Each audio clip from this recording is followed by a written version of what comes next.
This is Dr. Andrew Jones. Hello and welcome to my brand new web clinic. It is on COVID-19 in your dogs and cats, risk to pets, natural remedies and supplements for infectious disease prevention and treatment. This web clinic was held on Thursday, April 2nd. Since that time, there has been some additional changes as far as the number of diseases, the number of infections with COVID-19. But regardless, there's some great information that we're sharing here. It was very well received, and I really hope you enjoy it. This is Dr. Jones.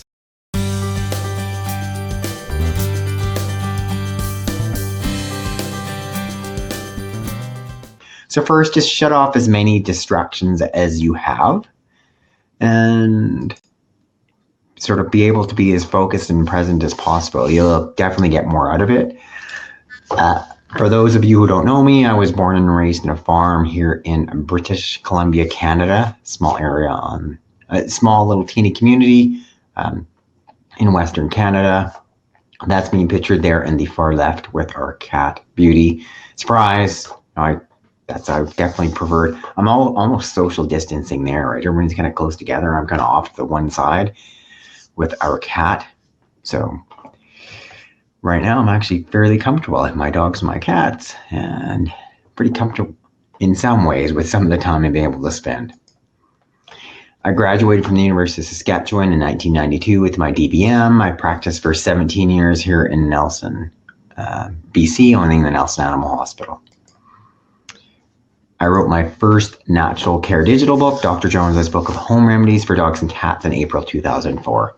So it's been many, many years of being heavily involved in holistic veterinary care, but even more importantly, dealing with pet parents such as yourself, and becoming increasingly more informed, along with more aware of sort of what works, what doesn't work, and even more importantly, how to share that with you guys so you can be a little bit more active and involved with your own dog or cat's care. I was featured on ABC's News Show 2020. So feel free after the presentation, Google Vet 2020, and up I will come. My first hardcover book was released on Amazon in 2014 called Veterinary Secrets, Natural Health for Dogs and Cats. Really happy to see it go on to become a #1 bestseller. I'm currently slowly working on a second edition. My goal is to have that finished by this year. A bit of a delay right now. I think obviously this is such a huge, pressing, sort of world-altering pandemic that requires a whole lot of attention. I currently have the largest natural pet health and wellness channel on YouTube with now over 300,000 subscribers. I'd love for you to become a subscriber if you haven't. After the presentation, just Google Dr. Andrew Jones or Veterinary Secrets YouTube. Up I will come and subscribe. So what do we have now? So currently, this was as of this morning. We're nearing 1 million quote unquote official coronavirus cases. Likely there's 5 to 10 times that number worldwide. I think somewhere between 5 to 10 million, even though officially we're publishing is 1 million. There's a real lack and shortage of testing kits and ability for different countries to test. We've got a reported 50,000 deaths, likely much higher than that. 203,000 people are recovered. They're saying right now, to date, officially 709,000 active cases. When we look at it, the breakdown by country, we're now seeing most cases are right now in the United States. We're seeing over 200,000 cases. We're seeing about 5,000 reported deaths in the United States. I mean, whereas 2 months ago or a month and a half ago, it was on the horizon. It seemed to be confined to one country. It seemed to be confined to China. No one had any idea that we would see a pandemic at this scale. We've got Italy with reported 110,000 cases, then Spain with almost the exact same number, China with 80,000, Germany about the same, France with 56, Iran with 50, the UK with 33, down to, and we sort of dwindle down in number, with Canada has about 10,000 cases now. So what about this virus, COVID-19? So COVID-19 is caused by a coronavirus from the SARS family. It's called SARS-CoV-2. SARS was a coronavirus outbreak that originated from via coronavirus from China and it was spread from a bat to an intermediate host. They suspect it was called the civet cat, then spread to people. So live animal markets. So the primary thought is the reason we as people came in contact with this virus is via these live animal markets. So there's, in some countries, there's certain things that are valued or not around, okay, we want, this live wild animal that potentially some parts of it may confer some health and or other, undocumented benefits. And so these are animals, live animals that are never traditionally hunted or used by the indigenous populations. Like, this is a kind of a cultural phenomenon in certain countries. So early on, many patients at the epicenter of the outbreak, which is in the city is called Wuhan, Hubei province in China. There's a link to this large seafood and live animal market, suggesting animal to person spread. And then you've got a reported growing number of patients didn't have exposure to the animal markets, and then they knew there's obviously person-to-person transfer, and that's what happened. The virus mutated, was able to spread initially from animals to people, and then now from people to people, hence this worldwide pandemic. But how did this virus go from animals to people? And I wanted to highlight this because it's just somewhat upsetting, and I think more of us are aware of it, the better. So here's this anteater-like animal called the pangolin. He's a shy, scaly animal found in Asia, sub-Saharan Africa, which has the unfortunate title of being the world's most trafficked animal, right? They're not a really cute guy, but they're just a wild animal doing their thing, eating ants and other critters. And a 2016 report estimated that 1 million pangolins were taken from the wild in the preceding decade or preceding 10 years. It's a nocturnal, solitary creature, right? That's it. He just hangs out, eats bugs, does his thing at night. But for some reason, we've decided, okay, pangolin meat is considered a delicacy in parts of Africa, China, and Vietnam, and their scales are used as a traditional medicine in Asia.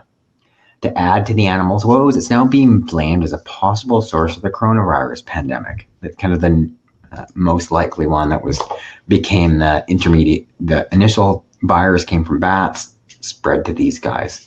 But they were never meant to, first of all, be in contact with people. Secondly, be in live animal markets and have their scales and the rest of their body being used for, supposed health and other benefits. So recent studies indicate there may be parallels between SARS and the current pandemic. Clearly there are. So this coronavirus is very similar to the SARS viruses, right? I think pangolins have been the intermediate hosts, much like the civet cats with SARS. But if these guys could talk, they should and would claim no responsibility for the outbreak, right? The culprits in both coronavirus outbreaks that began in China are not the pangolin, the bat, right? It's us as people. They're these critically endangered species, like anteaters resembling armadillos, right? They're protected species, but they're often smuggled from African and Asian countries into countries such as China, where they're sold for their meat and their scales, right? There's local folklore, traditional medicine. The scales are thought to provide a variety of benefits, right? But they're illegally poached, and they're saying that's really valuable, $600 per kilo. So hence, my point of those couple slides is like, okay, we're the ones that triggered it all in the first place.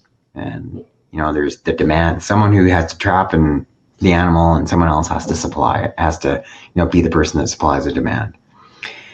As far as the outbreak itself, every pandemic, every viral outbreak follows a pretty traditional pattern. That's what's happening now, right? We see it initially, then we start to see, and here's this pandemic spike, which we see within, dog and cat viral outbreaks.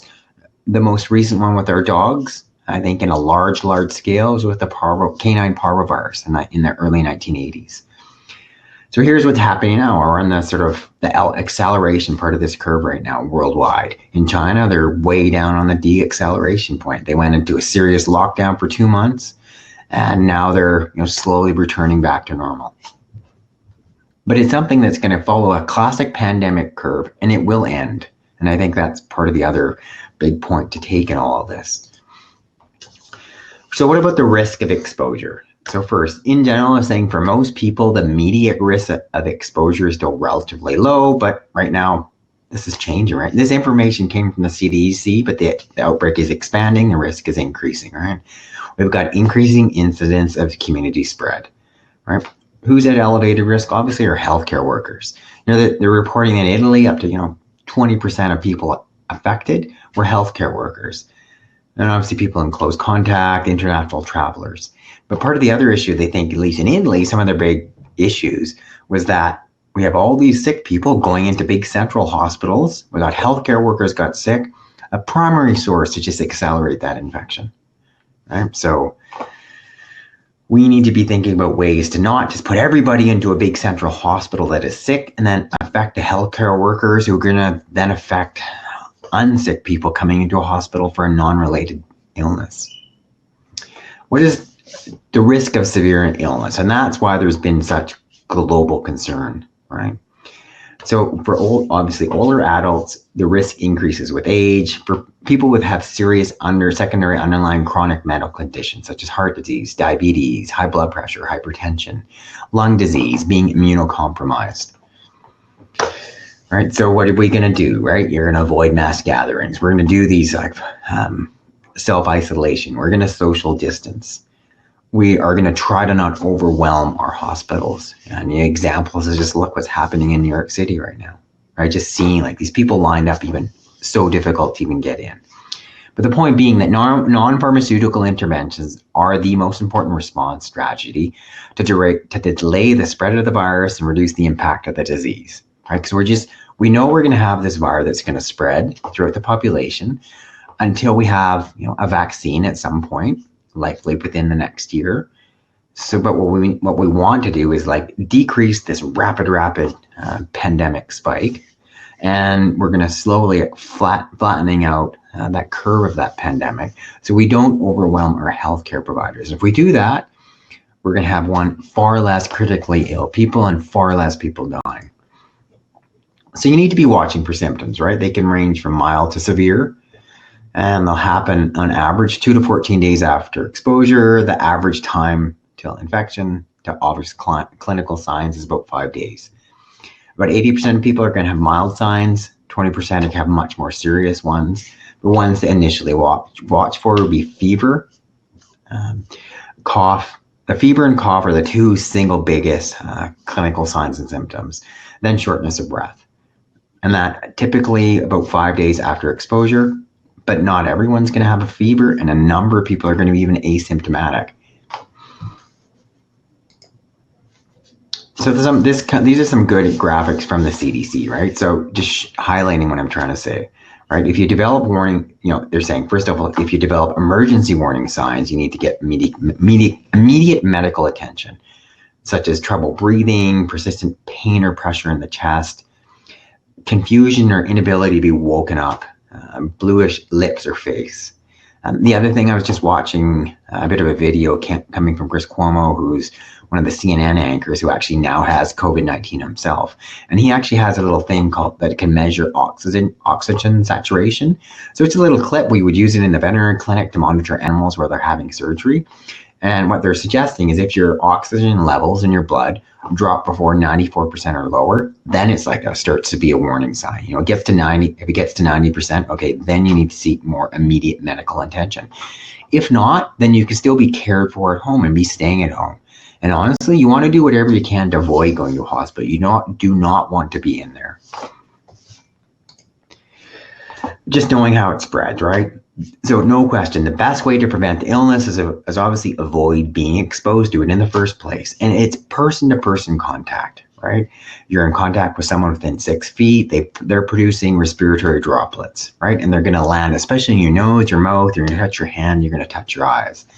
But you got to see this. I actually printed up this next slide where these guys actually looked at disease transmission, say from a typical cough, a typical sneeze, as it relates to the flu. And this very much directly applies to what's going on with COVID-19 now and people, right? So they're saying, so a typical cough, right? A deep, we all know what a cough sounds, right?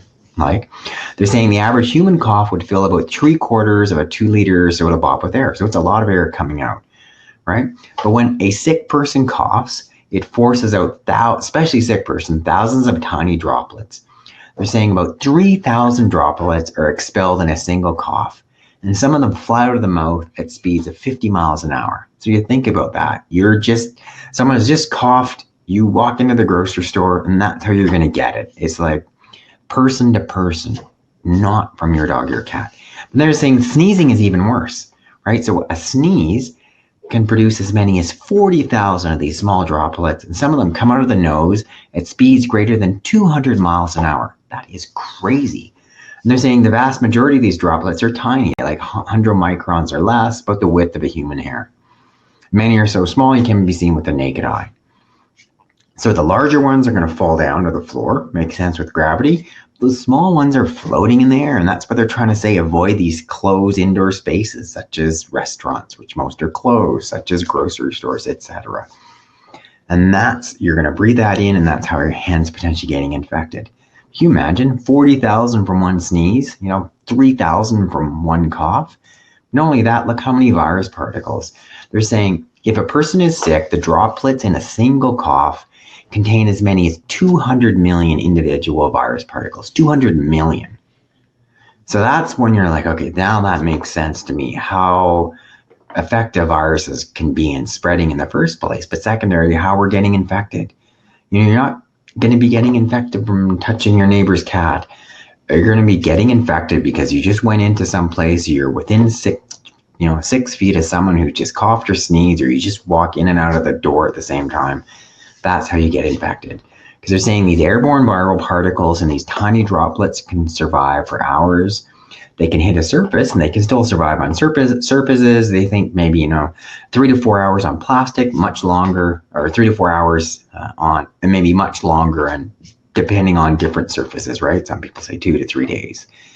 They're saying on steel or plastic. So on paper, it's only a few hours, 3 to 4 hours, but on steel or plastic, they're saying, 2 to 4 days. Maybe longer. And that would be inanimate objects. But the point here is that much more likely, it's not going to come from some inanimate object. Yes, you can see it. It's going to be like you're in the same area you walked in. And it's all about the numbers and odds. Like, one little virus particle, touch your hand, you would still touch your face. It's probably not going to infect you. Are a million going to infect you? Probably, right? So if someone's just coughed, they just sneezed, and you're inhaling some of that. That's how you're going to probably get, most likely if you're going to get it, that's how you're going to get it. So how can you protect yourself? You're going to wash your hands often. You bet you are, right? Soap and water at least 20 seconds. I was timing myself this morning. You got to sing happy birthday twice. Not one, because I sing happy birthday faster than you think. And you're going to, any good soap, I really like Castile soap. 2, if it's not available, soap and water, a good hand sanitizer, at least 60% alcohol. I think 70% rubbing alcohol is better. Then obviously avoid touching your eyes. It's hard to if your hands have not been washed. You're going to social distance, avoiding close contact with people, especially anyone sick. And you're following all what the government say here. Many of us are from Canada, the US, that are advising that we are social distancing. We are self-isolating.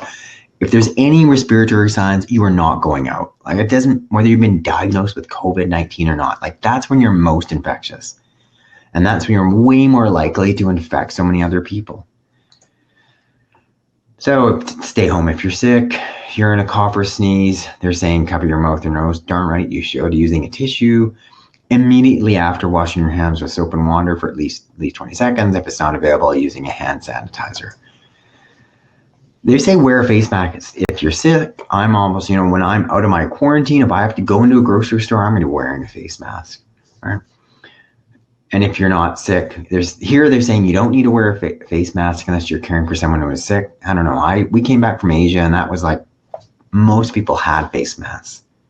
And at first I was like, you don't need to. But in hindsight, seeing how respiratory disease is transferred in the first place, I think most of us, if we're going to go to a closed-in area, we should be wearing one. And they're also saying cleaning and disinfecting frequently touched surface daily, right? Such as doorknobs, light switches, countertops. And if they're dirty, you got to clean them first. I wanted to put this in, these pet-friendly soaps, hand sanitizer, disinfectant sprays. I did a video on this, but I wanted to show you ones because it's not just for us, it's also like around our dogs and cats. What is pet friendly? I really like, number one, soap. Soap and water is gonna it's gonna break down the outer envelope of the virus, which is made up of lipid. You lather up the soap, it's breaking it down. You wash your hand for a good 20 seconds. It's done, killed. But I like Castile soap because it's a natural soap. It's named from an area called Castile, Spain, which is made up of plant oil, such as olive oil, coconut oil, hemp oil, sunflower seed oil, even jojoba oil, right? Just make sure you avoid brands that include palm oil because it's a non-sustainable oil that is like killing wild animals, such as orangutans. Then the oils are mixed with an alkali, such as sodium hydroxide or potassium hydroxide. But the big point here, once again, so I love Castile soap because of that. You can use it for anything. You make your own home cleaning products with it. It's such a great base of a soap. And when you're washing your hands, you're doing it for 20 seconds with hot water. But it also can be used, you can lather it up in a cloth. You can just, you're concerned about what's on your dog or cat.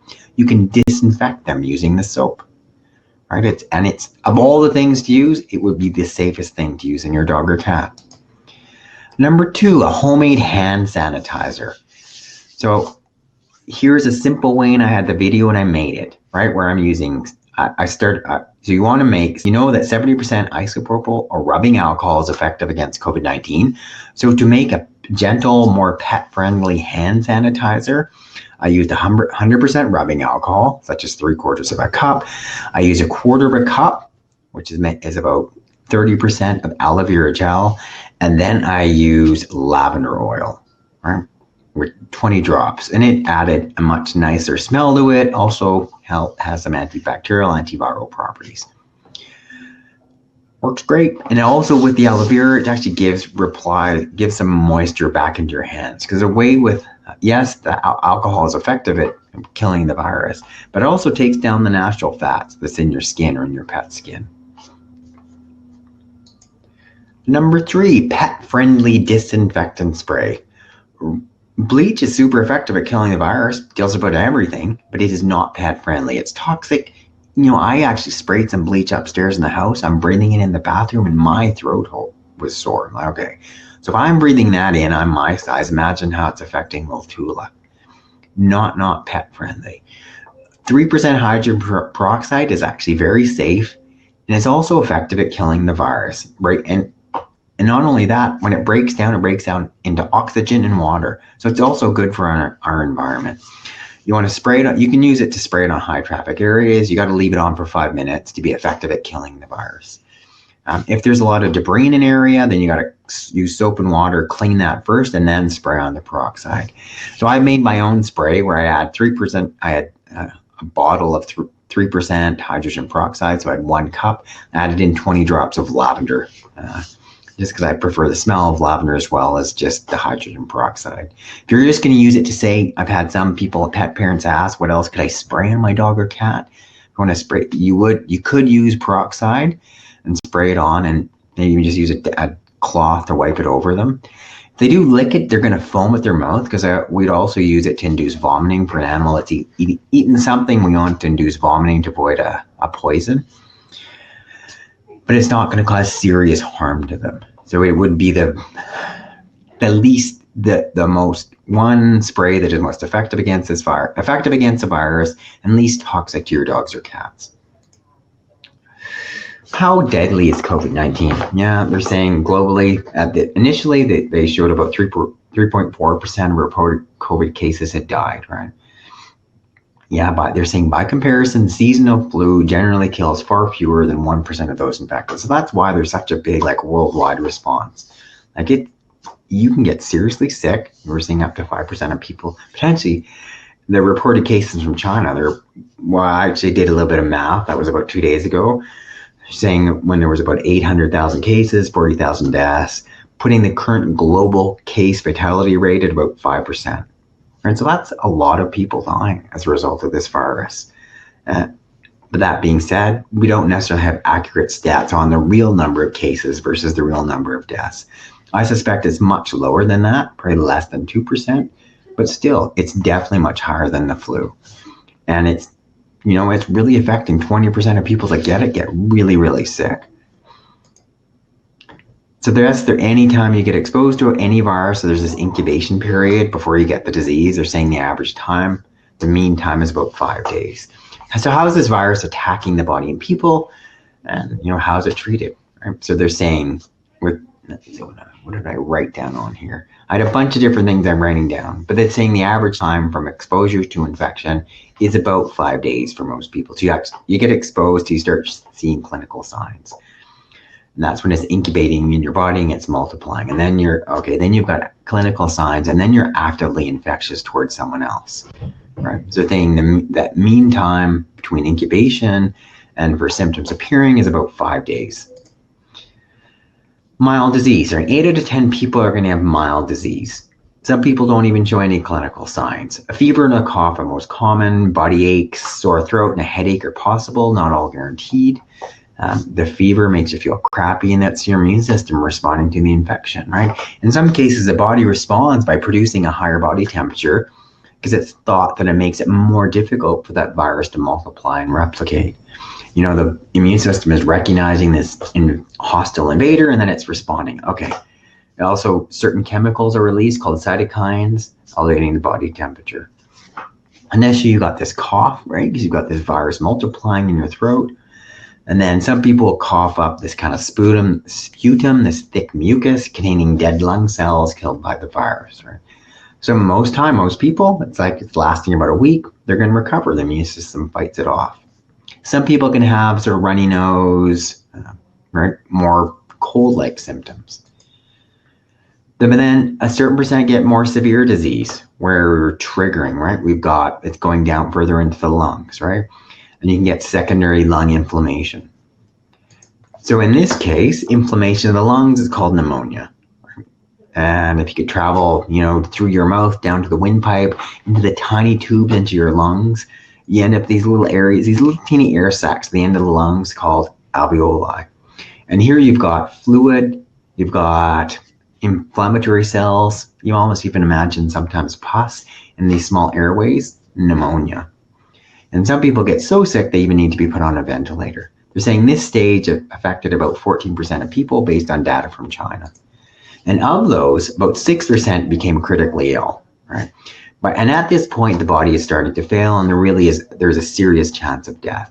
So what's happening is the immune system is spiraling out of control, causing damage throughout the body. Because as you can imagine, all of a sudden there's just not enough oxygen anymore. So the air that you breathe in goes down further into the lungs, and what the body is doing is transferring oxygen to the red blood cells, which take it to other cells so they can function.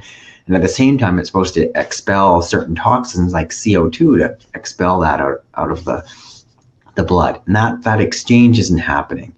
So then all of a sudden, the kidneys can't function, the liver can't function, the pancreas can't function. All these organs, you have multi-organ failure. And it can lead to a condition called acute respiratory distress syndrome caused by widespread inflammation in the lungs. And that's the stage that we're really, really, really wanting to avoid. So about animals. So now what about our dogs and cats? What's the deal? Do you need to be really concerned or not? Do you need to be wearing a mask around your dog? Do you need to be social distancing from your cat? So first of all, we know it's caused by a coronavirus. There are a large family of viruses, right? There's coronaviruses that affect dogs and cats.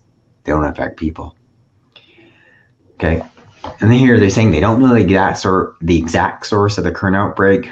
Pretty good. We know that it was linked to this live animal market. We know what's classified as causing Covid-19, likely originating in bats, spread to another wild animal, likely the pangolin.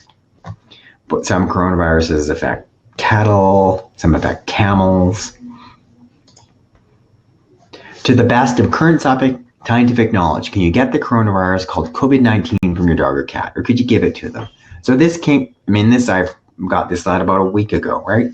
So Dr. John Williams, chief of the Division of Pediatric Infectious Diseases at University of Pittsburgh, says, no, I think the idea that we're going to give this virus to our pets or we're going to get it from them is just nonsense. And he said, this is just not my opinion. I'm a virologist, an infectious disease doctor, and I'm just saying there's no scientific evidence for that. And then another infectious disease expert, Dr. William Schaffner, a professor of preventive medicine and infectious disease at Vanderbilt, says, I'm going to debunk that as well. He says, we don't have to worry about our pets. This virus now likes people, but data is showing that it is not spreading amongst pets or farm animals. And then what about this? We have dogs in Hong Kong tested positive. So initially, there was a 17-year-old Pomeranian tested a week positive during quarantine. It actually was sent away in quarantine. After it came back from quarantine, it died a few days later. A second dog in that house, same house, consistently tested negative.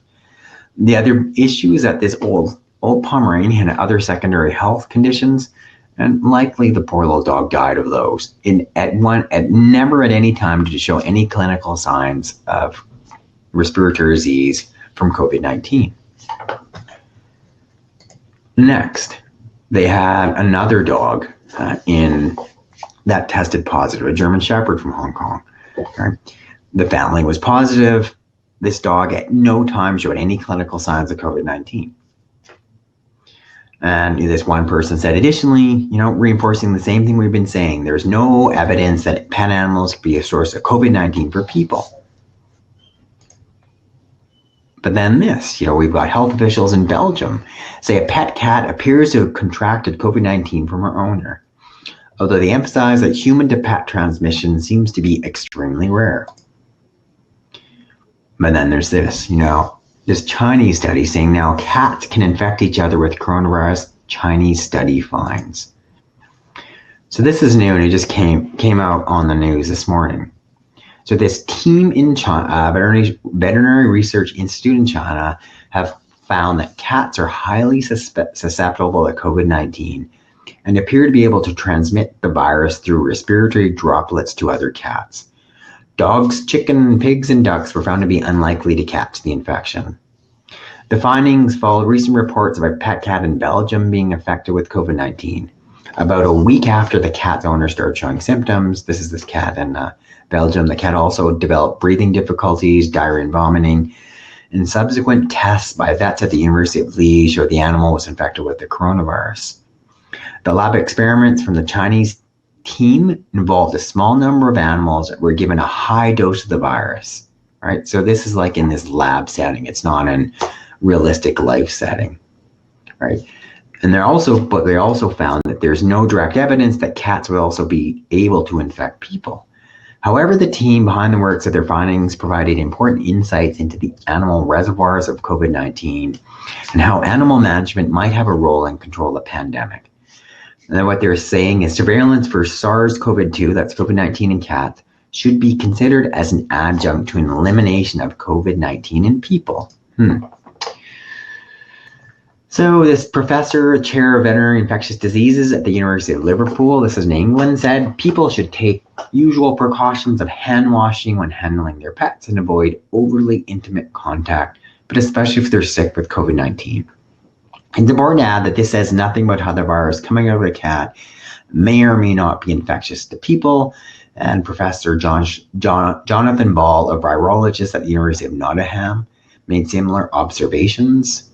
And he's saying that transmission in cats has been made in relation to SARS, which is genetically closely related to COVID-19. So SARS, the outbreak was 2003.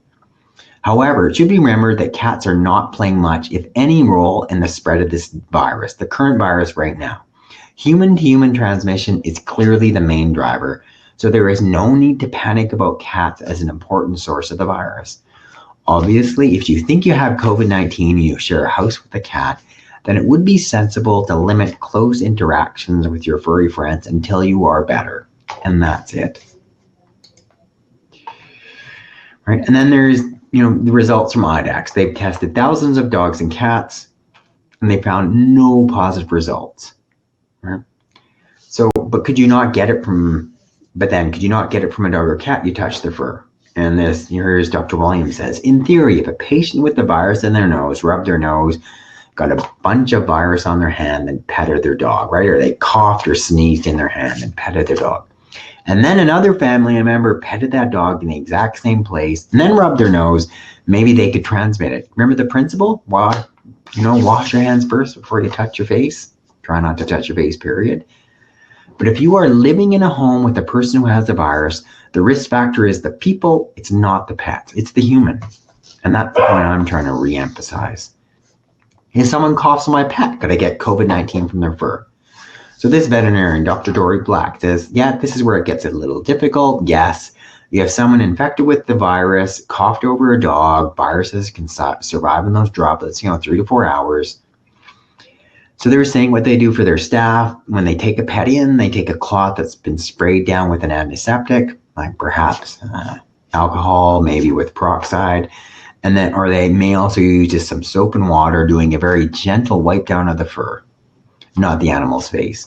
Another veterinarian, Dr. Brian Bird, says that the limited studies that are available put the new coronavirus on solid surfaces and have shown the virus can remain infectious for a period of hours to a few days. But as far as I know, no one's done any controlled experiments on hair. They haven't. If people are concerned about potential exposure, like what's the safest, easiest thing to do? Bathe your animal in regular soap or a shampoo that's appropriate for your pet, such as Castile soap. So what do you do, right? What do pet parents do?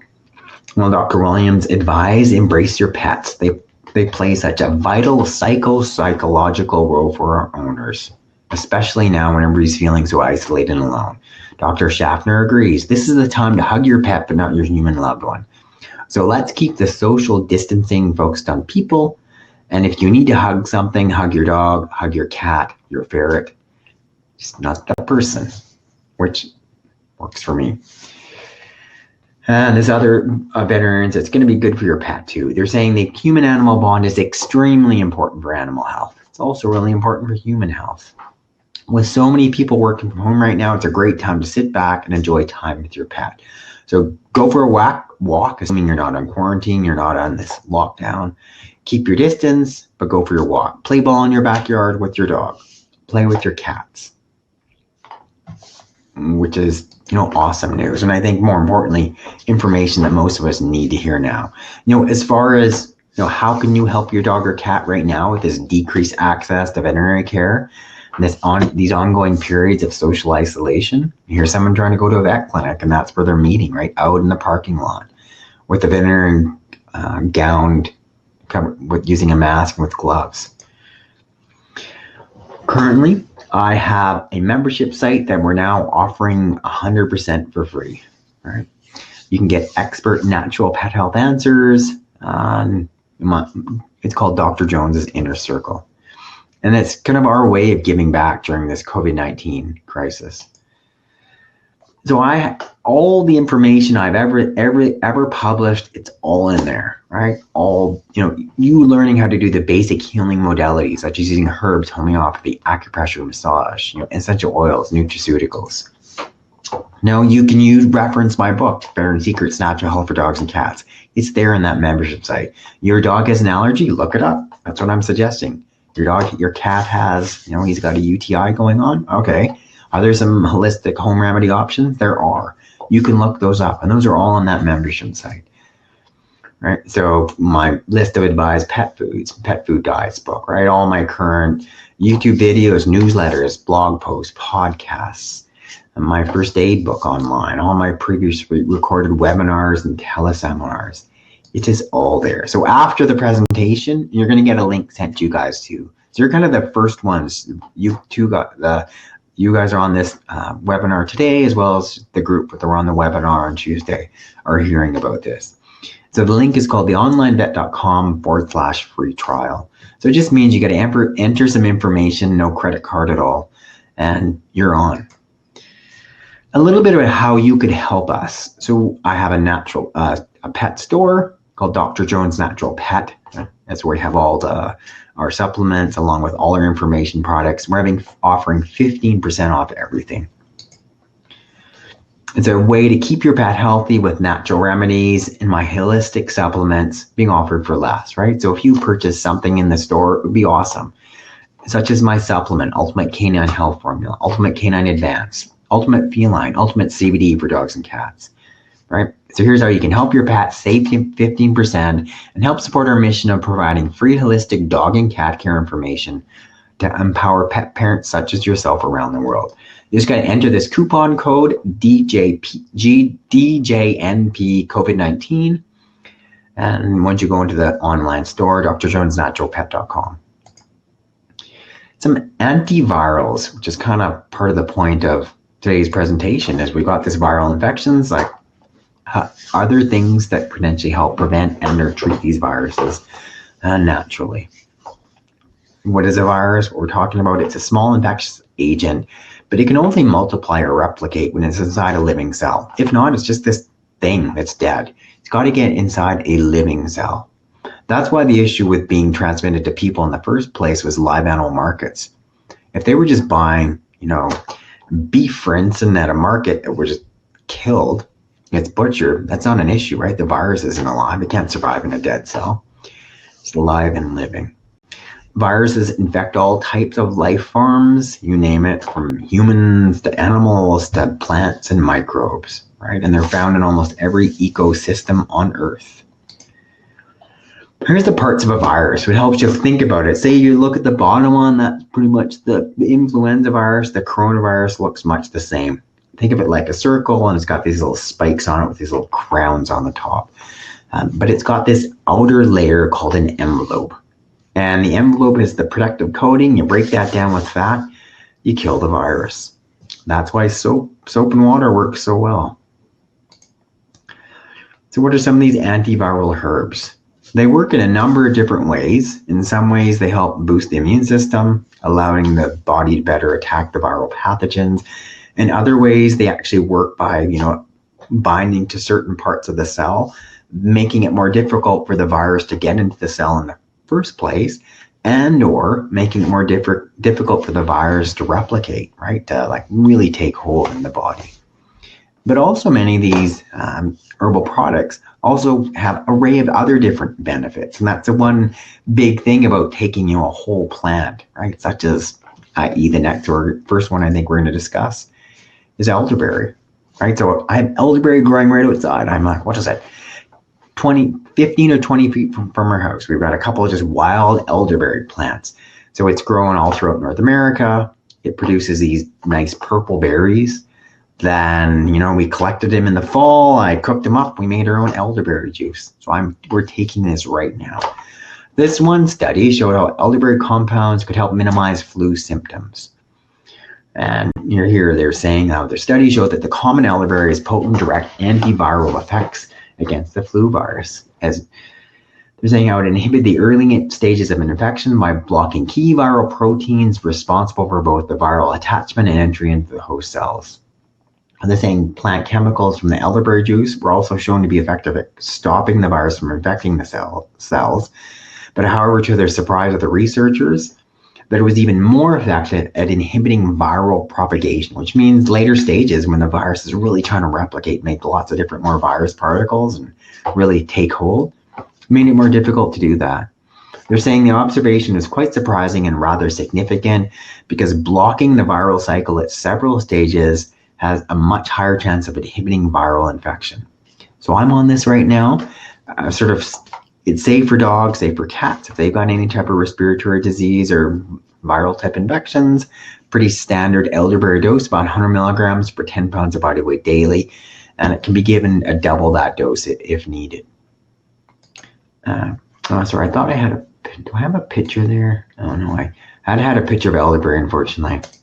And because the one thing I really like about elderberry is I've made it, right? So I know it's this real thing versus taking some questionable capsule.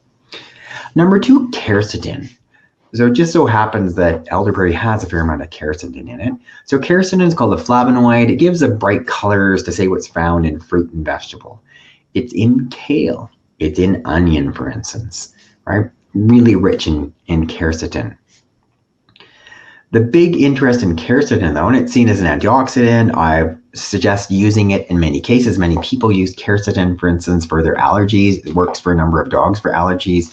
I had one subscriber write in, say there's a quercetin sort of complex, which they were using, which they found actually more effective for their seasonal allergies than Claritin. Right? But what they're finding with quercetin, and there's current current research going on with some researchers in Montreal, because I actually studied quercetin against use for SARS, is that it's going in and it's actually binding certain cell receptors, blocking the SARS virus from entering these cells. And that's how the virus has to get into your live cells to then do its replicating thing and to become infective and spread throughout the body, right? And so quercetin was going in there stopping that. And, there's some lab evidence that this can happen. And after the SARS epidemic, a couple of studies did show that quercetin could block entry of that particular virus into cells. They don't know for sure, right? Without further studies, you can assume it's going to be effective against COVID-19, but it may. All right.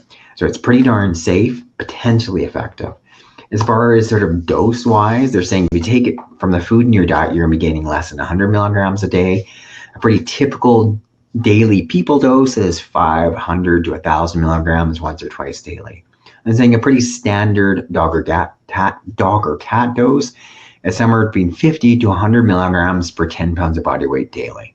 And those are similar doses that I have been actually suggesting that pet parents use for their pets for allergies. And it's got minimal to no side effects. That's what I also really like. Licorice root, I've talked about licorice root extensively. It's considered the natural corticosteroid as far as the natural anti-inflammatory. It's really key in many of the Chinese medicines. So many of them are using licorice root itself, but it has an array of other different benefits as far as being beneficial for sore throats, natural cough remedy, protection against leaky gut signs and symptoms, potentially helping with adrenal fatigue, maybe in some natural pain relief. As far as its benefit, as far as antiviral benefits, also it's got some documented antiviral activity. And when I've been using it, say for cough or sore throat, in some cases, we don't know, is it a bacterial infection causing the cough or is it a virus? So it may be beneficial in this instance right now.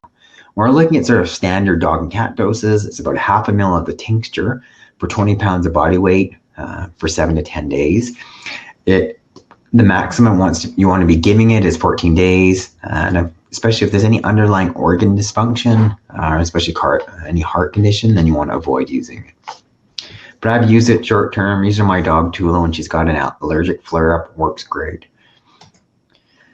Olive leaf extract, kind of newer to me as far as I've had different people say, you got to talk about olive leaf. So the more I've looked into it, and I've actually been taking it, especially when we were away in Thailand. It's got an array of different properties, right? So not just, it's got antiviral properties, giving it the ability to treat the common cold, but they've also found it can be helpful against candida, so yeast, so meningitis, pneumonia, chronic fatigue syndrome, Hep B, TB, infections such as urinary tract infections, ear infections, dental infections, also considered a natural treatment for shingles.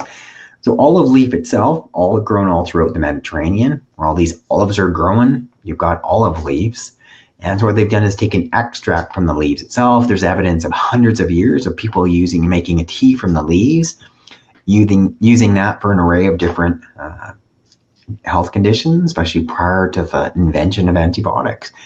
And now we're seeing, okay, it does have a number of different benefits. There's some thoughts that within some of the health benefits that come from olive oil, for instance, I think is tied into olive leaf, and how when we look at the Mediterranean diet being so much healthier than, say, some of the Western North American diets, some people postulate it's tied into this. And so as far as olive leaf doses, we're looking at doses of about 50 milligrams per 10 pounds of body weight daily. Pretty darn safe for people, dogs, and cats, minimal side effects. Propolis. So I've been using this as a spray. It's referred to as bee glue. So that's what bees use. It's a sticky resinous substance that they line their hives, right? They want to keep their hives safe, keep other critters out, make sure they're also don't have bacteria, viruses showing in there affecting them. Right? But it contains a bunch of different medicinal properties, things in different compounds that give it medicinal properties, including quercetin. Start to see a certain pattern as I keep talking about quercetin. This one study showed the pills containing 300 milligrams of propolis taking 3 times a day for 12 weeks in patients with type 2 diabetes include improved glycemic and some lipid parameters. for animals being used for, say, for gingivitis, a recurring, dental disease. I found it. I've actually got it as a spray. Worked really. I have a bit of a sore throat. Worked awesome. And also that it's a little bit sweet, right? It's coming from a beehive, so I like it as a natural product. Worked great for sore throat, and it's one you maybe want to be thinking about with this current viral outbreak, especially early on in the disease.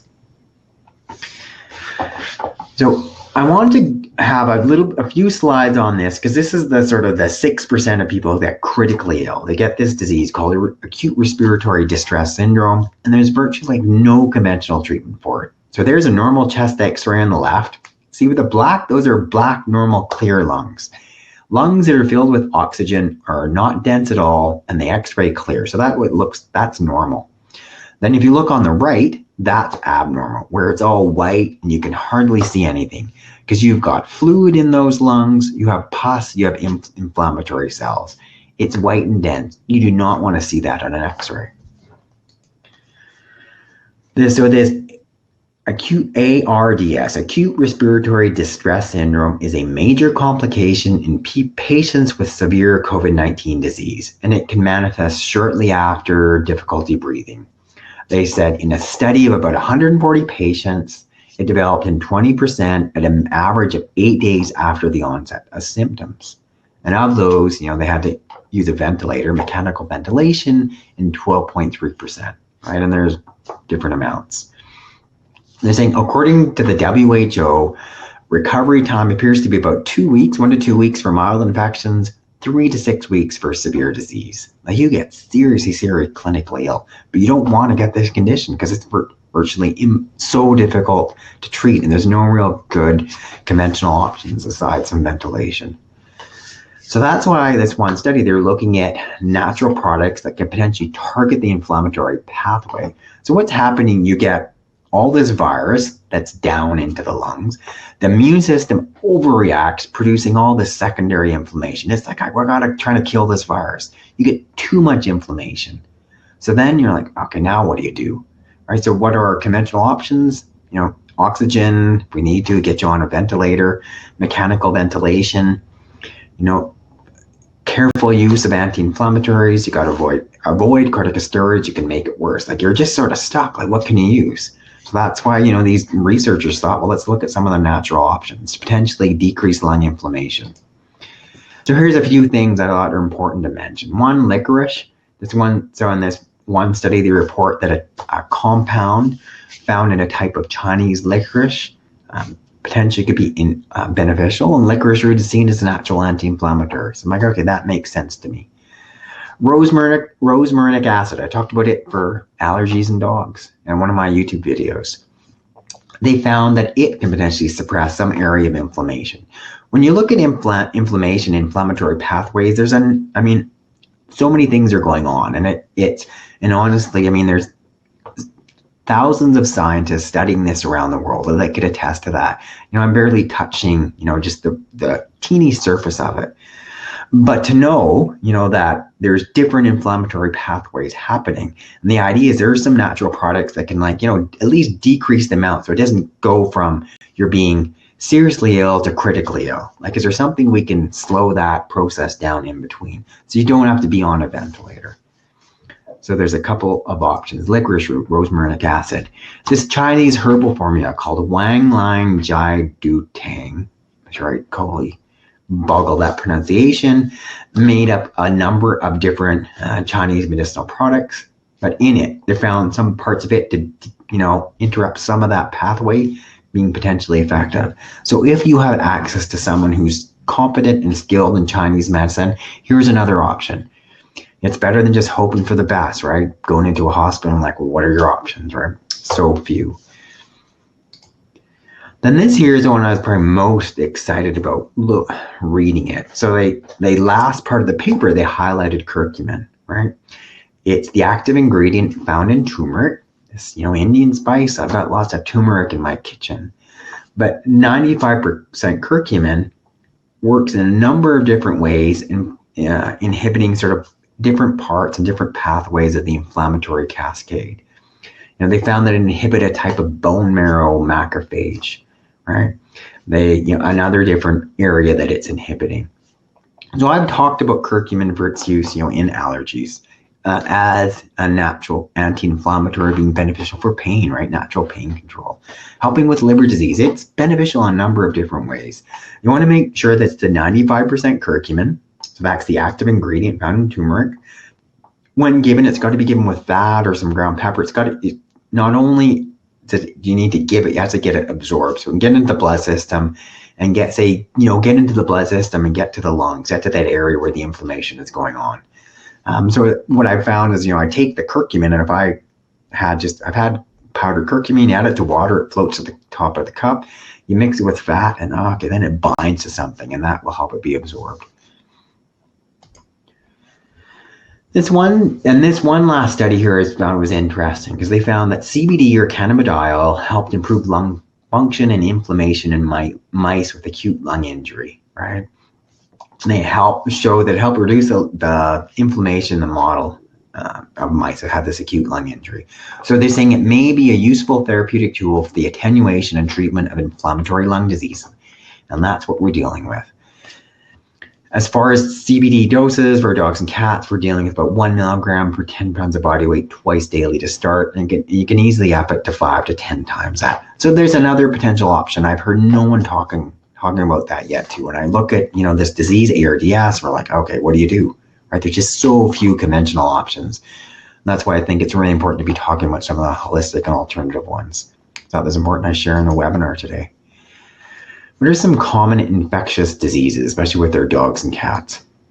So, because that's what we're dealing with, right? Infectious disease. So let's talk about some of the more common ones that affect our pets and how this may relate to what's going on right now with COVID-19.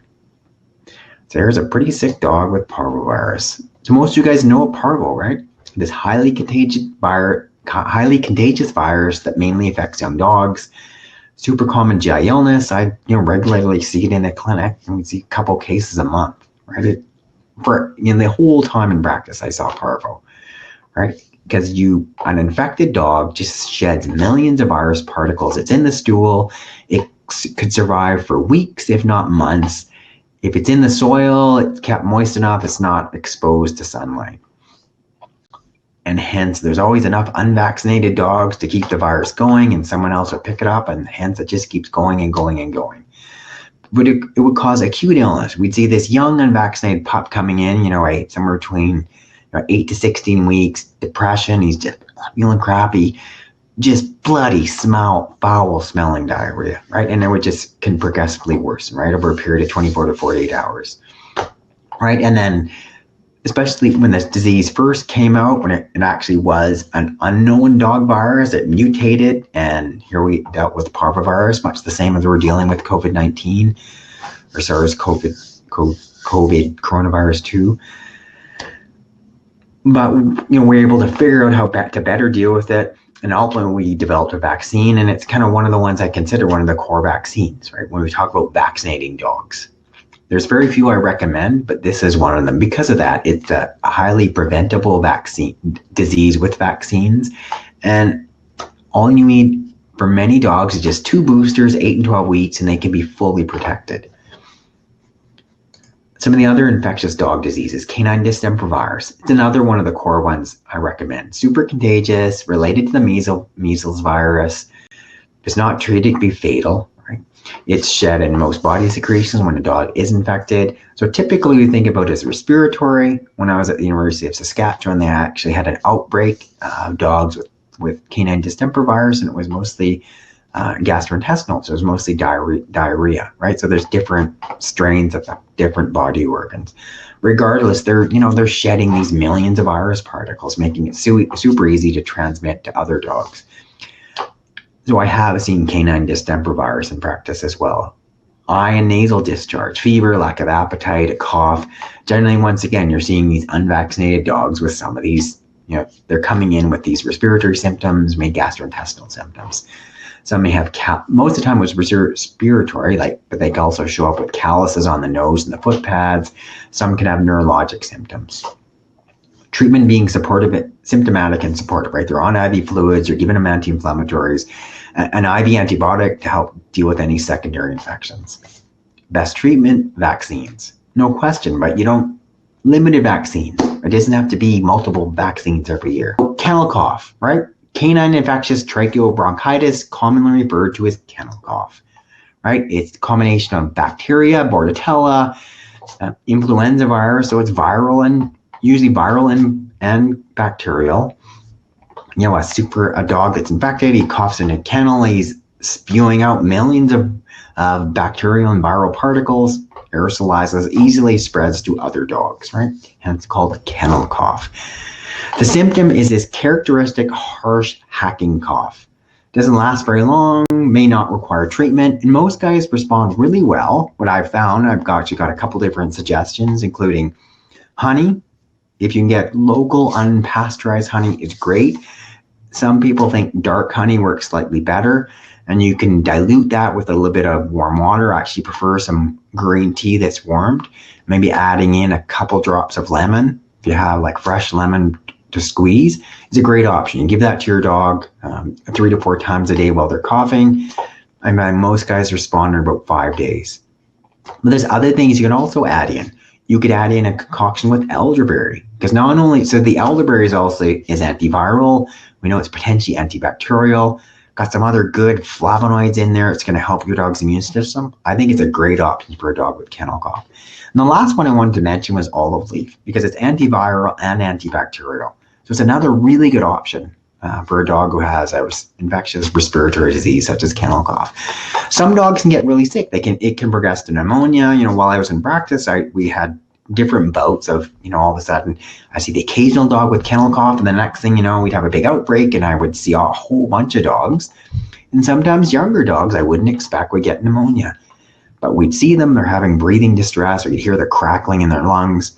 Well, I would get them on an antibiotic, appropriate that's going to penetrate into the lungs, and most guys responded well.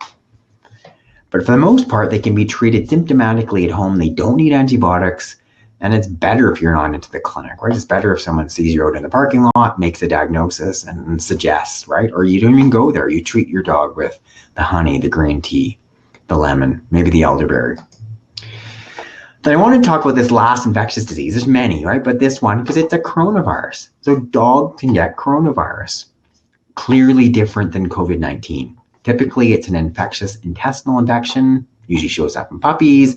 Most of the time, you don't even have it. They don't even know they have it, right? They're saying, and it's called a coronavirus because when you view it from above with an electron microscope, this virus has these ring of projections that appear like a coronet or a small crown made of ornaments fixed on a metal ring. That's why it's called a coronavirus. Has a nice sound to it, but not the disease that it causes. But in the coronavirus that affects our dogs is mild, right? Most infections are subclinical, produces few clinical signs, right? Some can get sick. They can have more serious GI signs. That's about it. I don't ever recall diagnosing a puppy with coronavirus in like 20 years of practice. We used to vaccinate for it in practice, and I long since stopped because of that, right? Very few have signs, very few ever see them. Symptomatic treatment. You treat as if a puppy has eaten something, right? So most respond to fasting, free access to water, right? So they don't get food for at least 12 hours, lots of water. And then when you do reintroduce food, you reintroduce something really bland, like rice, like just plain old white rice. You can consider adding in something else symptomatic, like the good bacteria, probiotics, you know, lactobacillus or bifidobacterium. Consider some of the over-the-counter antidiarrheals. Kiopectate works for many dogs. More serious cases of diarrhea, as long as you're not dealing with a collie or a collie cross, Imodium is fine as an option. What about for our cats, right? So what are some of the cat infectious diseases? So one, feline viral rhinotracheitis. So there are 2 specific viruses that mostly cause this. There's other ones, possibility, but they cause 90% of the respiratory infections in cats. One is a herpes virus, the other one's called a calicivirus. Super contagious, easily spreads from cat to cat. That's the problem. Like you get one cat sneezing, especially say cats in a shelter, for instance. One guy gets it, next thing you know, they've all got upper respiratory. We used to call it just upper respiratory, right? They're sneezing, their eyes are kind of stuck together. You got this crud coming from their eyes, coming from their nose, right? So sneezing, runny eyes, nasal discharge. Some guys have a cough. If it's a calicivirus, they actually get these ulcers at the base of their tongue. Or you look at their tongue, you can see this ulcerated area on their tongue. As far as prevention, it's one of the core ones I suggest to vaccinate for because it's not 100% preventable, but pretty preventable. And the other thing with, say, herpes virus is that these guys can have it for life once they get it. I had one of my many cats, but I first got when I first started in practice, an orange cat called Cleo. He had upper respiratory as a kitten, like this whole. There's a bunch of them. He was an SPCA cat brought into the clinic because we also used to help the SPCA as well. And every time he got stressed, his eyes would get all this crud and discharge, and he'd start to sneeze. Like he would have repeated viral infections. If I knew what I know now, I would have tried some other holistic options to maybe even help his immune system clear that virus. So if you have a cat that has this disease, you're wondering about some other options. Some seem to respond to L-lysine. It's an amino acid. You got to give it for 3 to 4 months. I used to recommend this in practice and help because what we're trying to do is get the immune system to attack that virus and finally deal with it. Because it was able to hide in a nerve called the trigeminal nerve and sort of flare up at different times. Very much the same thing of any of you that get cold sores. Other options for these viral infections, say for these cats, propolis is a super good option. Orally and or even as a spray. You could even just use honey. Elderberry is a great option. And quercetin is another really good option. Like there's some really good options for our cats with upper respiratory tract infections. Feline leukemia virus, it's a hard one, right? Where only a small number of cats will get it. Primary mode of transmission in these guys in super close contact, right? A cat has flu, can pass it to another cat. Most cats that get exposed to it never get it and they don't show clinical signs, but a small percent do. We don't fully understand that.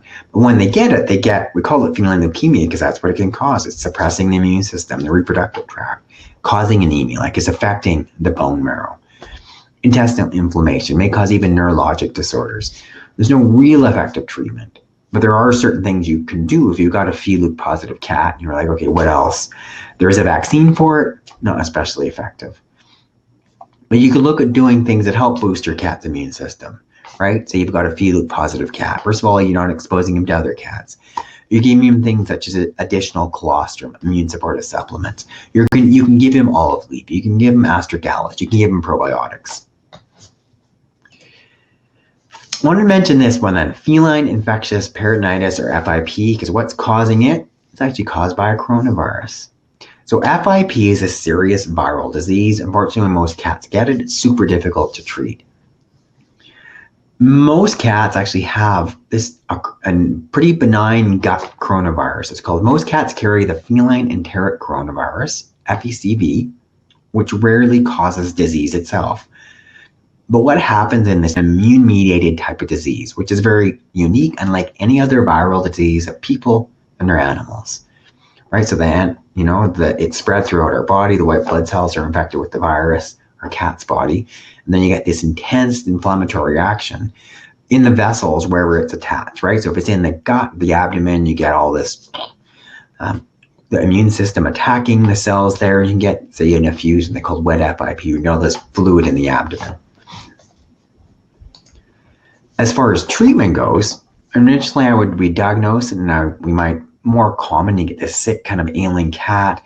Often you get this fluid in their belly. We might confirm the diagnosis and say there's not much you can do. It's not completely true now. There is no currently no effective current treatment legally available to cats. So there's symptomatic treatment, right? People will use, conventionally, they'll use low to moderate doses of pred, right? 2 mg per kilo orally once a day, and sort of lower doses. Coupling that with a diet high in animal protein, right? Such as half cooked chicken, half turkey or rabbit, or a lot of personal care. They're saying that is the simplest, possibly most effective symptomatic treatment. Currently, there's this non-specific immunostimulant that's used to treat cats with dry FIP. extract of tree leaves. I wasn't able to go. I went onto the company website. It's actually produced, called vetimmune.com. Trying to know like which is actually tree is it, right? Is it olive leaf? I don't know. Is it olive leaves? I don't know. But they produce the thing called a polyprenol immunostimulant. It's being classified as a biologic by the USDA. Right? It's available at vetimmune.com. What are some other options though for you? Is adding in additional colostrum, right? That boosts the immune system, the immune response. Colostrum dose about 100 milligrams per 10 pounds of body weight daily. CBD is a natural anti-inflammatory because that's what's happening in FIP, right? The immune system overreacts, causing this inflammation. Consider 95% curcumin, another anti-inflammatory. Maybe short-term licorice root. Consider propolis for its antiviral properties. Consider olive leaf extract. It may actually be the extract of the tree leaves that is being effective. And what's the one big sort of common virus that's common to our dogs and cats? Oh, I hope some of you guys said I'm frozen. I'm hoping you can see me now. I am like, if anyone else can see me, that'd be great. You guys are saying I'm frozen. I don't get to know. I just see. I'm just gonna refresh everything. Lots of you guys say I'm back. Some saying, oh, Hannah said you can see. Yay, okay. I'm glad some of you guys can see me, which is awesome. Oh, you can see too. Oh, good. You can surely. Awesome. Okay, you had to reconnect.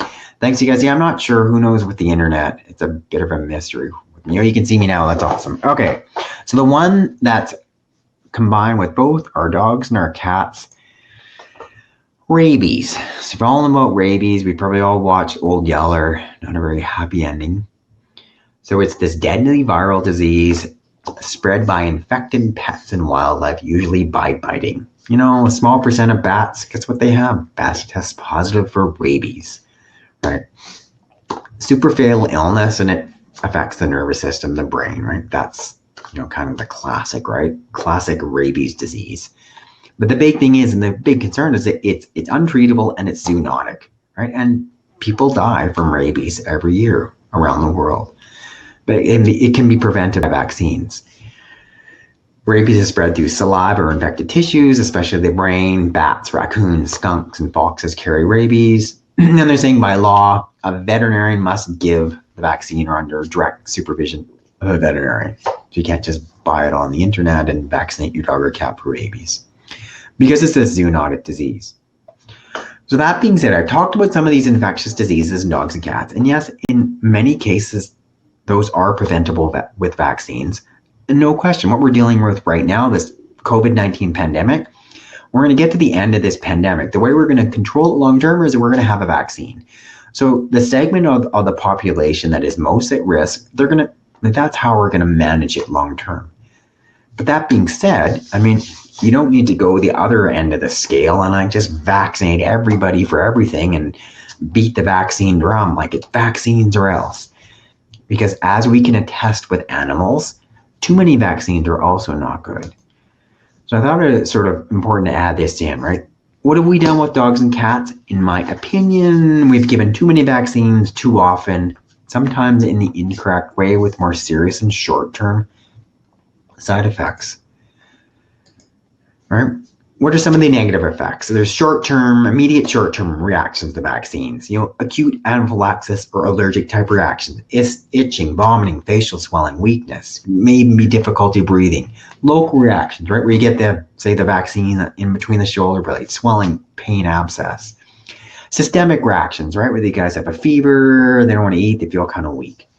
But then there's a more chronic and host of immune-related and long-term diseases, such as, because you're triggering the immune system, in some cases it responds inappropriately, rather like what happens with FIP, or what's happened with ARDS, acute respiratory distress syndrome, right, where you've got immune-mediated hemolytic anemia, immune-mediated skin disease, right, thyroid disease, vaccine, this is a big one, vaccine-induced skin cancer in cats, right, where we know it's linked to this type of skin cancer called fibrosarcoma.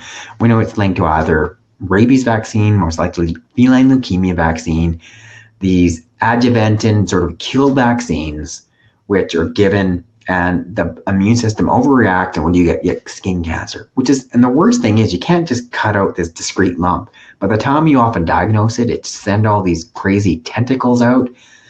And unfortunately, I've seen cats with fibrosarcoma. Unfortunately, I had to euthanize cats with fibrosarcoma. And then there's other things, inflammatory bowel disease, arthritis, skin allergies, neurologic conditions, just to name a few. I'm saying there's links to many of the more common chronic health diseases of dogs and cats due to over-vaccination. So what's the vaccine regimen I advise? You're given what I believe what is protective for the more serious diseases, right? For the puppies, an 8-week booster of parvovirus and distemper virus. Follow that up with a 12-week booster of parvovirus and distemper virus. You're giving the kennel call vaccine only if you're going to a kennel as required. If it's important and is mandated, legally required for you to give the rabies vaccine, don't give it all at once. Like delay it. Delay it to 6 months if you can. The cat vaccines, right? You're doing, the 8 and 12-week boosters called the FVRCP, so feline viral rhinotracheitis, which includes, along with feline calicivirus, feline distemper, or panleuk. Boosting that again in 12 weeks, right? The FVRCP, calicivirus, panleuk. So then those are kind of 3 viruses that you're vaccinating for, like the core ones, not all these other extraneous ones.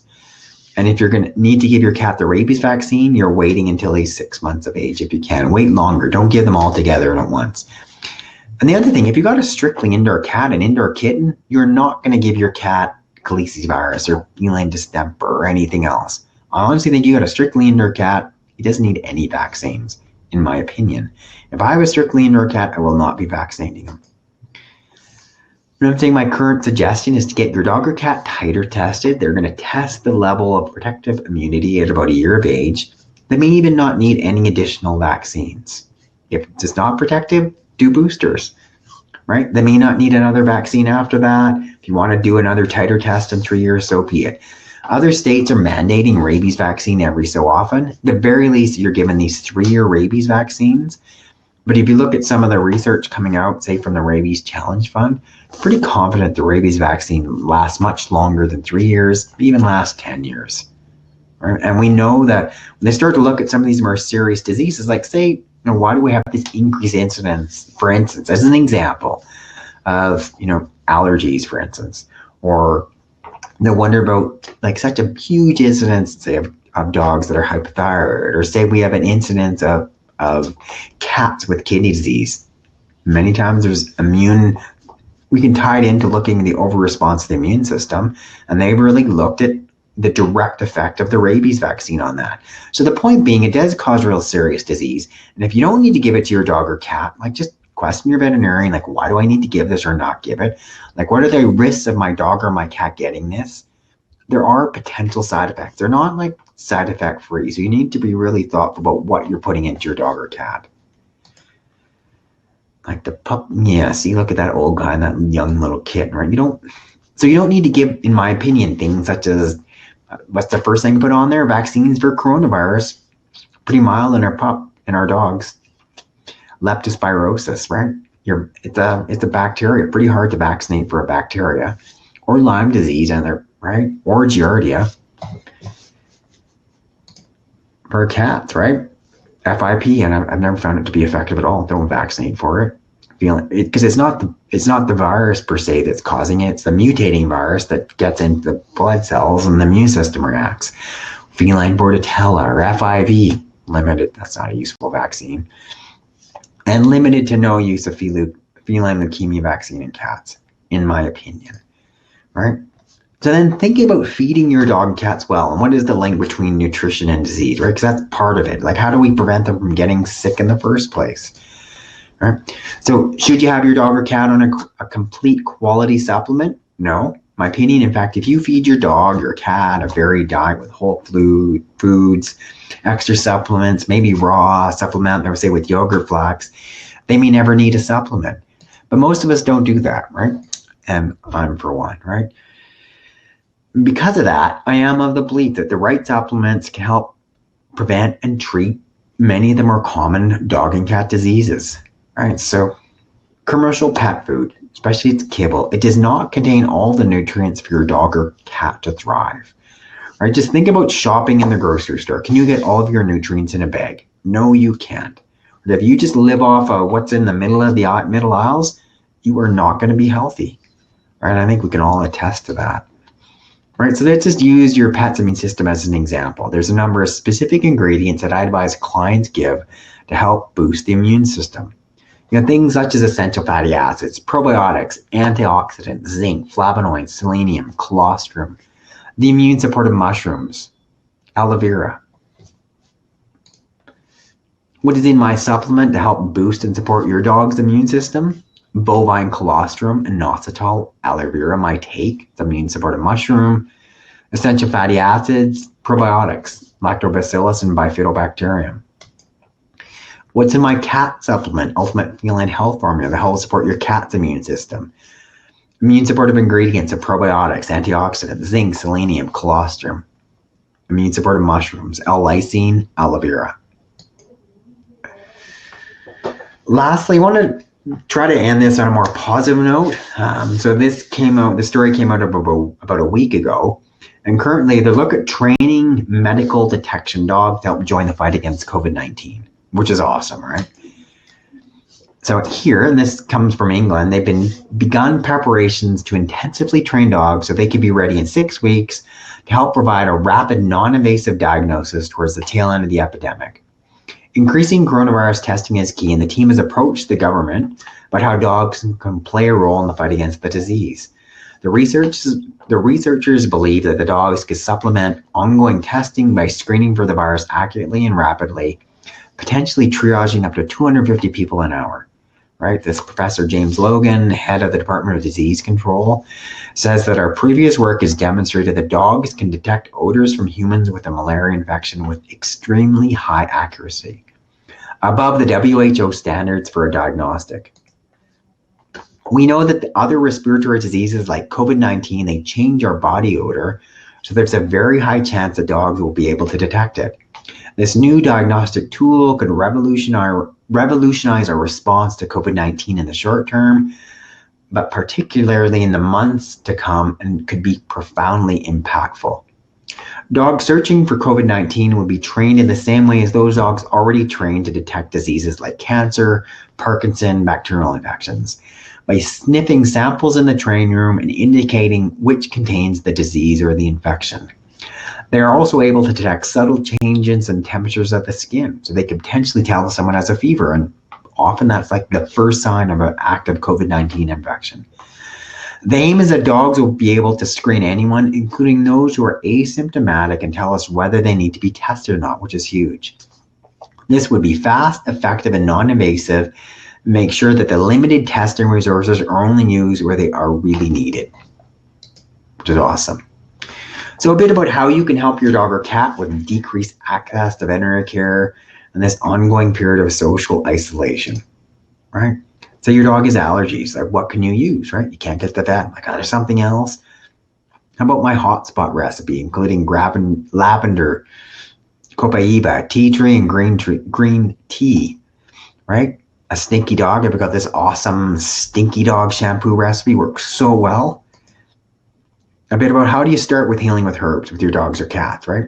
This is all on my membership site, The Online Vet, which is all for free right now.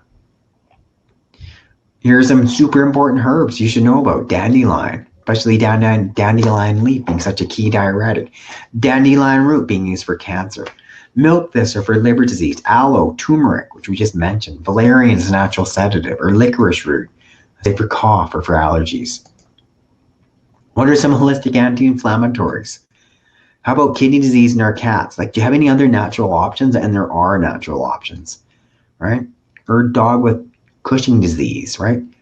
Really? Are there other natural options? There are, believe it or not, just seldom discussed, right? How about you've got a diabetic cat, like my cat Murray's diabetic. He has not been on insulin for over a year, fully managed with diet. Right? How about a natural flea spray? You're like, I don't want to use the Advantage, or I can't get into my vet. There's something I can make. There is, right? Using witch hazel, aloe, and these essential oils, lavender, lemon, and especially cedarwood oil. So all of this stuff right, is in my inner circle right now. So you can 100%, you're in there for free. All you need to do is then enter some basic information, and that's it. And it's our way of giving back during this COVID-19 crisis. With so many people they're losing their jobs, they only have so much money, and they have restricted access to veterinary care, or they can't even afford to see their vet. So it means you got to take more ownership yourself over your dog, your cat's care. And here are some ways that you can, right? You're going to have access to every video I've ever produced. Like, so all those videos from YouTube are on this site. Every podcast, all the different healing modalities, you can learn how to use them and apply those to your dogs or cats. Say with acupressure, right? It's related to acupuncture. You'd be surprised how well it can work for some dogs and cats. You can learn how to do it by watching the videos on my site, right? Access to my books, such as Veterinary Secrets, Natural Health for Dogs and Cats, right? Your dog is licking. Okay, you can look it up. Here's what remedy I could try. All right. Listening to my podcasts, if you prefer those. Just even, where do you get started? Like, what's a way? How can I start with healing my dogs and cats? Start here with the Getting Started Kit. It's on the inner circle. So now that we're almost finished, you can go to theonlinevet.com/free trial, and you guys are going to be able to get access to that. And we're going to follow up with a link so you all have access to it.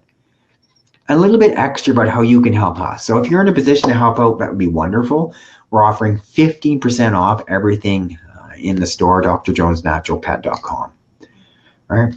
So if you're going to get, say, one of my supplements, Ultimate Canine Health Formula, Ultimate Canine Advanced Health Formula, Ultimate Feline Health Formula, or my CBD supplement, Ultimate CBD for Dogs and Cats. It's how you can help your pet save 15% and help support our mission of providing free holistic dog and cat care and information to empower pet parents like you around the world. So you go to the store, drjonesnaturalpet.com, and you enter in the coupon code DJNP COVID-19.